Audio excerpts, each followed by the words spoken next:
Tiger मुझे माफ कर दो टाइगर। क्या अब टाइगर का सच सबके सामने खुल जाएगा? क्या अभिनव की दोहरी जिंदगी का राज उजागर होगा? क्या इरफान के सामने अभिनव माफी मांग पाएगा या बदला लेगा? जब चिराग को सच्चाई पता चलेगी तो उसका रिएक्शन कैसा होगा?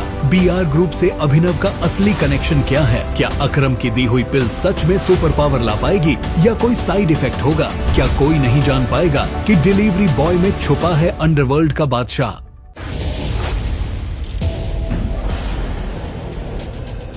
कल रात तुम कहाँ थे?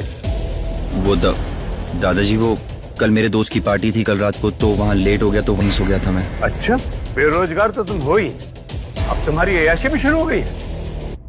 अभिनव एक मामूली सा डिलीवरी बॉय था जिसकी शादी शहर की एक मासूम और करोड़पति घराने की लड़की अनन्या से हुई थी। लेकिन इस शादी से सिंह खानदान में कोई खुश नहीं था। परिवार के मुखिया हरदेव सिंह ने मजबूरी में अनन्या की शादी अभिनव से करवाई थी, लेकिन वो भी अभिनव को नीचा दिखाने का एक भी मौका नहीं छोड़ते थे। कान खोलकर सुन ले, मैं बाहर जा रहा हूँ। जब मैं वापस आऊँ तो इस घर की साफ सफाई अच्छी तरीके से होनी चाहिए, नहीं तो मैं तुम्हारी टांगें तोड़ दूंगा। हटा के से। अभिनव को बड़े दिनों बाद आज घर में अकेले रहने का ये मौका मिला था। शाम को लगातार बजती घंटी की आवाज ने अभिनव को जगा दिया। उसने अभिनव के बिखरे हुए बाल और सिलबटों वाले कपड़े देखकर तुरंत ही उससे पूछा, तुम वापस कब आए? क्या तुम पूरे दिन से घर में सो रहे हैं? नहीं, मैं तो दोपहर को आ गया था। वैसे तुम्हें तुम्हारे भाई का कॉल आया है क्या आज? नहीं तो वो मुझे कॉल क्यों करेगा? लगता है सनी सिंह अभी भी मेरी बात को सीरियसली नहीं ले रहा है। अरे नहीं, मैंने तो बस वैसे ही पूछा। अपने भाई का नाम सुनकर अचानक से अनन्या को याद आया कि उसके भाई ने बीआर ग्रुप के साथ सिंह इंडस्ट्रीज के कॉर्पोरेशन का सारा मैटर चिराग के हाथ में दे दिया है। यही सोचकर अनन्या को अंदर ही अंदर बहुत गुस्सा आ रहा था, लेकिन उसे इस बारे में अब और नहीं सोचना था। कल रात तुम कहाँ थे? वो मैं कल अपने पुराने दोस्त के घर पे गया था, बात करते करते लेट हो गया तो वहीं सो गया था। पुराना दोस्त मिस्टर अकरम होटल से फायर किया हो ना?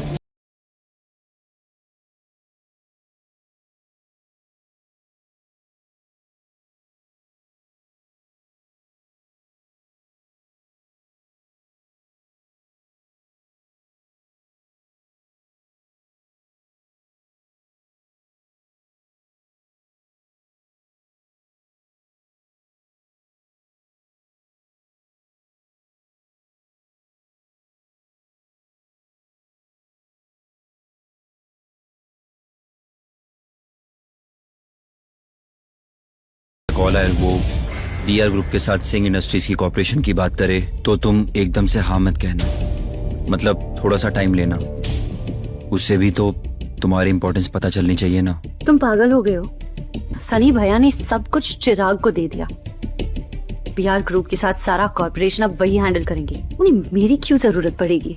और तुम ना, तुम्हें कुछ पता ही नहीं चलता, बस फालतू की बातें करते रहते हो। अगर कॉल आए तो एकदम से हाँ मत कहना। Good night. सो जाओ। अभिनव ने अपनी असली पहचान सबसे छुपा कर रखी थी। सिंह परिवार के लिए वो सिर्फ एक मामूली डिलीवरी बॉय और नाकारा घर जमाई था, पर असल में वो अंडरवर्ल्ड की सबसे शक्तिशाली कंपनी द माफिया किंग का नया बॉस बन चुका था। अंडरवर्ल्ड की दुनिया में लोग उसे टाइगर के नाम से जानते थे। संजय के हत्याकांड के बाद अकरम ने अभिनव को 18 साल तक एक अनाथ आश्रम में रखा। वहाँ उसकी हर दिन सख्त फिजिकल ट्रेनिंग की गई और उसे हर मुश्किल का सामना करने के लिए तैयार किया गया। जब अकरम को लगा कि अभिनव काबिल हो चुका है, तब उसने उसे माफिया किंग के गद्दी पर बैठाया, लेकिन अपनी असली पहचान सबसे छुपाने की एक शर्त भी रखी। वैसे ऑफिस का आरामदायक माहौल, खासकर जॉब, आपके अंडर एक एफिशिएंट सेक्रेटरी हो जो सब कुछ कर ले और आपको कुछ करने की जरूरत ना पड़े तो आपको और मजा आने लगता है। तभी उसके केबिन के दरवाजे पर दस्तक हुई और उसकी सेक्रेटरी नंदिता अंदर आई।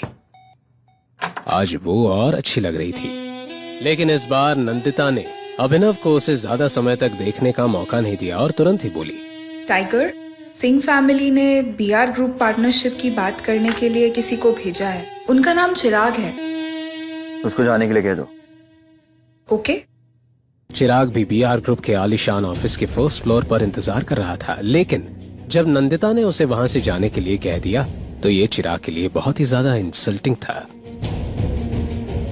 फेलियर की न्यूज के साथ जब चिराग लौटा और जो भी हुआ उसे जब सनी के सामने बयां किया, सनी पूरी तरह से हेल्पलेस था और अब उसके पास अनन्या को कॉल करने के अलावा और कोई ऑप्शन नहीं बचा था। हाँ जी भैया। अनन्या, तुम्हारे भाई को तुमसे एक हेल्प चाहिए थी। हेल्प? भैया मैं कुछ समझी नहीं। वो बात ऐसी है कि हमारे और बीआर ग्रुप के बीच में जो कोऑपरेशन हुआ था उसको लेकर मैंने ये तय किया है कि आज के बाद हमारी सारी डील्स तुम हैंडल करोगी। तुम्हें कल ही बीआर ग्रुप के ऑफिस जाना होगा और वहाँ बात करनी होगी। हमें जल्दी से जल्दी न्यू आर्टिस्ट के पैकेजिंग कॉन्ट्रैक्ट साइन करने होंगे। ये सुनकर कल रात को जो कुछ भी अभिनव ने कहा वो अचानक से अनन्या के दिमाग में फ्लैश होने लगा। तो तुम एकदम से हाँ मत कहना। सॉरी भैया, आपने ये मैटर चिराग को संभालने के लिए दिया था ना, तो मुझे लगता है कि हाफ वे डन ही हो गया है, तो उसे ही संभाल दीजिए। वो क्या है ना, अगर 4 लोग एक खीर बनाए तो खिचड़ी बन जाती है। चलिए भैया, मेरे पास और भी बहुत काम है, बाद में बात करती हूँ। दूसरी तरफ अभिनव फोन पर अकरम से बात कर रहा था। उन दोनों का प्लान था कि आज का लंच साथ में करते हैं। जैसे ही अभिनव ने फोन रखा वैसे ही उसने देखा कि अनन्या ने उसे मैसेज किया है। अब तुम्हें थोड़ा इंतजार करना चाहिए और परेशान मत हो। आज नहीं तो कल तुम्हारे भैया तुम्हें दोबारा कांटेक्ट करने की जरूर कोशिश करेंगे, लेकिन तुम्हें तब तक अग्री नहीं करना है जब तक वो तुमसे तुम्हारे फायदे की बात ना करें। उनकी कंडीशंस तभी माननी है जब वो तुम्हें कुछ दे। Tiger, welcome welcome welcome.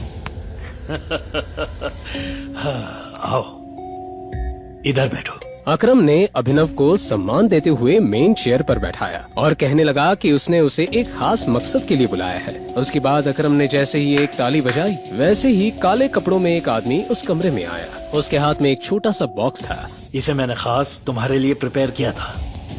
पिछले 18 सालों से ये अमानत मेरे साथ थी, लेकिन अब वक्त आ गया है कि उसके हाथों में जाए जिसकी अमानत है। मैंने तुम्हारे लिए इसे ढूंढा है और वक्त आने पर ये तुम्हारे बहुत काम आएगी। जैसे ही अकरम के मुंह से ये शब्द बाहर आए वैसे ही उसका फोन बजने लगा। हेलो,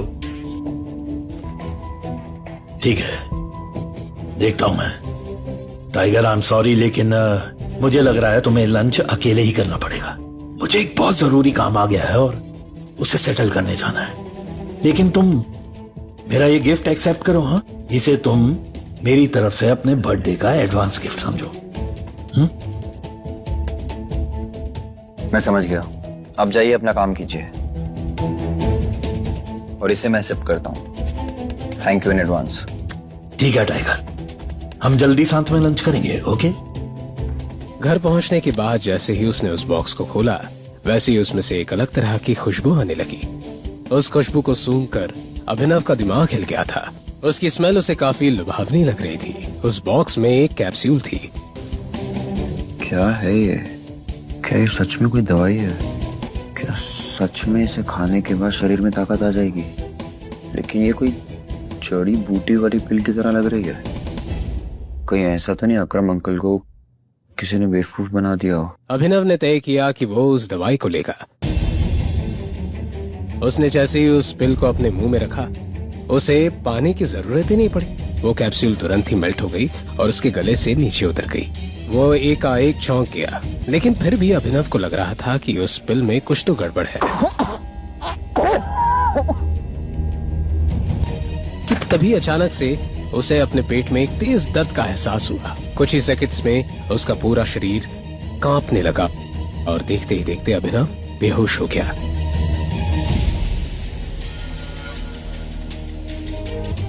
रंगरेज रेस्टोरेंट, सनी सिंह के जन्मदिन वाला दिन। अभिनव, अनन्या, हरदेव सभी वेन्यू पर अलग अलग पहुंचने वाले थे क्योंकि सभी को सनी के लिए तोहफे लेने थे। जब अनन्या ने देखा कि अभिनव अपने हाथ में ऑर्डिनरी लकड़ी का बॉक्स हाथ में लेकर वहां पहुंच गया है तो उसके चेहरे पर 12 बज गए। क्या यार अभिनव, कम से कम बॉक्स तो गिफ्ट रैप करवाती। खैर छोड़िए ना, क्या फर्क पड़ता है कि ये बॉक्स कैसा है, बॉक्स के अंदर सामान क्या है वो मैटर करता है ना। अब जब सभी लोग भैया को गिफ्ट देने लगे तब इस बॉक्स को उन गिफ्ट के साथ रख देना। इस बार मुझे कोई ड्रामा नहीं चाहिए, थक गई हूँ मैं। ठीक है, जैसे तुम बोलो। अब ये फटीचर भी पार्टीज में आएंगे। चिराग, अभिनव मेरा पति है, खबरदार अगर उसे नीचा दिखाया तो। लोग अनन्या, मैं तुम्हारी फीलिंग्स को हर्ट नहीं करना चाहता, पर इस फटीचर को पता भी तो होना चाहिए कि इसकी शादी एक करोड़पति लड़की से हुई है। कब तक ऐसे भिखारियों की तरह घूमता रहेगा? अपने काम से काम रखो, मुझे यहाँ पर कोई सीन क्रिएट नहीं करना है। बकवास बंद कर और अपनी औकात मेरा समझा। और भूल मत, तू एक मामूली सा डिलीवरी बॉय था। उससे कोई फर्क नहीं पड़ता है मैं जितना मर्जी यूजलेस हूँ, लेकिन तुझसे काफी बेटर हूँ, जिससे बीआर कंपनी ने कचड़े की तरह अपने ऑफिस से बाहर निकाल दिया था। हो गया कल्याण, आज की रात अभिनव के लिए अच्छी नहीं जाने वाली। चिराग ने मुक्का मारने के लिए अपना हाथ अभिनव की ओर बढ़ाया। वैसे ही अभिनव ने तुरंत ही उसका हाथ पकड़ लिया और क्या तू अभी भी मुझे मारना चाहता है? कुत्ते कमीना, मैं तो तेरा खून पी जाऊंगा। मुझसे बहुत नफरत है ना, घिन आती है मुझसे। तो मेरा हाथ तुझे लगेगा तो खुद से भी घिन आएगी। अपनी ताकत का ऐसा अंजाम देखकर अभिनव खुद चौंक गया था। ये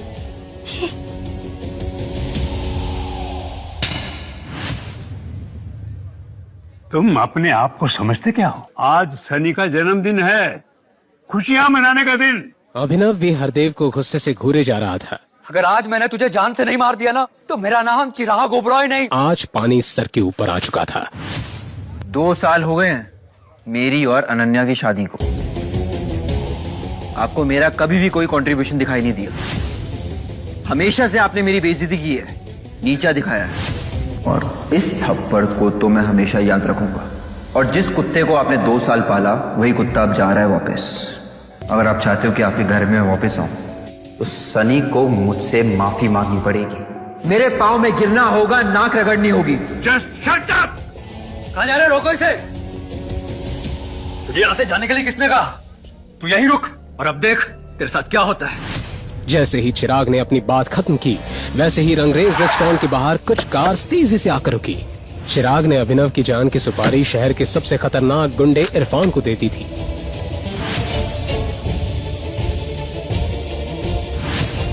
तो तुम हो जिसने मेरे भाई को मारा है। जिस कुत्ते को भौंकने की आदत हो, उसे सबक नहीं सिखाना चाहिए क्या? तुम अभी जवान हो, तुम्हारे खून में बहुत गर्मी है, समझ सकता हूँ। पर क्या तुम्हें ये बात पता है कि मुझसे आज तक इस तरह किसी ने बात नहीं की? तूने अब भी मुझे नहीं बचाना इरफान, याद कर। इरफान भाई को अभिनव को जाना पहचाना सा लग रहा था। तेरी हिम्मत कैसे हुई ऐसी बात करने की? मैं देखता हूँ इसे। इरफान भाई की बेइज्जती होते देख उनके शागिर्द भी अभिनव पर एक साथ टूट पड़े।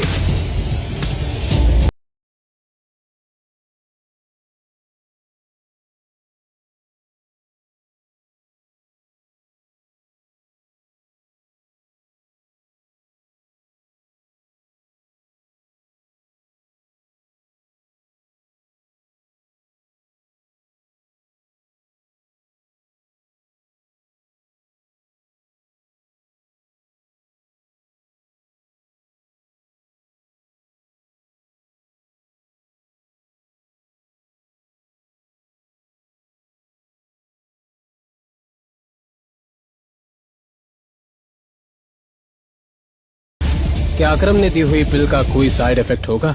इन सभी सवालों का जवाब पाने के लिए बस अपनी स्क्रीन पर नीले बटन को क्लिक करें, फिर प्ले स्टोर खोलने के बाद पॉकेट FM ऐप इंस्टॉल करें और फिर अपने मोबाइल नंबर से रजिस्टर करें। अब आप पॉकेट FM की ढेरों मजेदार कहानियां सुन सकते हो। सुनने के लिए तुरंत डाउनलोड करें पॉकेट FM और सुने ये दिलचस्प कहानी द रिटर्न ऑफ टाइगर, बिल्कुल मुफ्त।